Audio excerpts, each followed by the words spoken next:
Prosecutor Brett Tolman. Brett, thanks for being here. I've been waiting to hear from you, get you to sound off on this as a prosecutor. What do you make of this prosecution, this case right here, and how it compares to the others that Donald Trump now faces? Pete, thanks for having me on. Great to see you again. I will tell you that my assessment of this case is it is a Frankenstein that Mary Shelley would have been repulsed by. It needs to be displayed. It needs to be torn apart, and the creator needs to be run out of office. I don't say that lightly.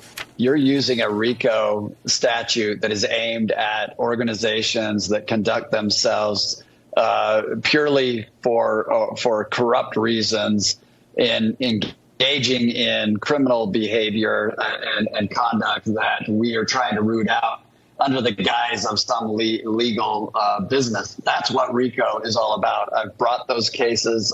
My last RICO case was against a very complex gang operating as a virtual cartel. And this is the bastardization of a statute that we put into place to try to root out very complex, corrupt organizations. But instead, you have someone like Fani Willis that is using it for political reasons. I look at every overt act that they've alleged, and to me, it's a shame that somebody with a legal degree is trying to analyze a lawful election challenge under the lens of criminal law. Yeah, you're treating a campaign like a cartel. You mentioned these overt acts that are listed. I had a chance to look over most of the 98 pages today. It's amazing. I mean, tweeting about what's on TV, or calling your House or state representative, watching a Georgia hearing.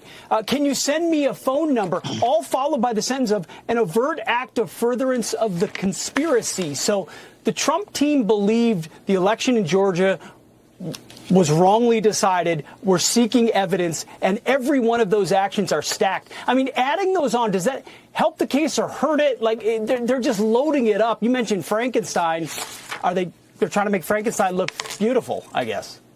Yeah, no, make no mistake. What they're used to when they charge a conspiracy, they're used to outlining conduct that shows the objective of the conspiracy is being carried out by co-conspirators every day. So that's why you have often in a conspiracy charge, you have somebody that drove a vehicle and it contained methamphetamine in the back and drove it to a different location and then gave it to from point A to point B and gave it to another individual who then distributed it. That's your RICO charge, where you're alleging overt acts. Here they have confused because they're not operating with a true criminal enterprise.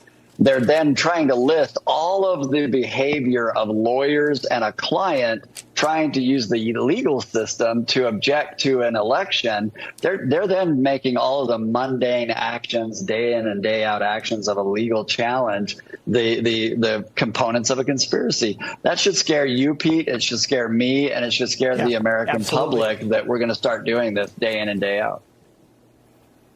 It scares me. Real quick, though, does it stick in court? Can it hold up? I think there's a lot of maneuverability in Georgia on this case. I know a jury will probably convict President Trump, but there's a lot of maneuverability. And what I mean by that, motions can be filed and elements have to be met by the prosecution. And I don't think they really cared. I think they just wanted this day to be in front of the cameras, to be able to say they've indicted him. A 98-page indictment looks imposing, but look, whipped cream on manure is still manure, Pete. Yeah, they wanted their Alvin Bragg moment, and they got it. Brett Tolman, you've prosecuted these. You broke it down for us. Thank you for your insight. We appreciate it. Thank you.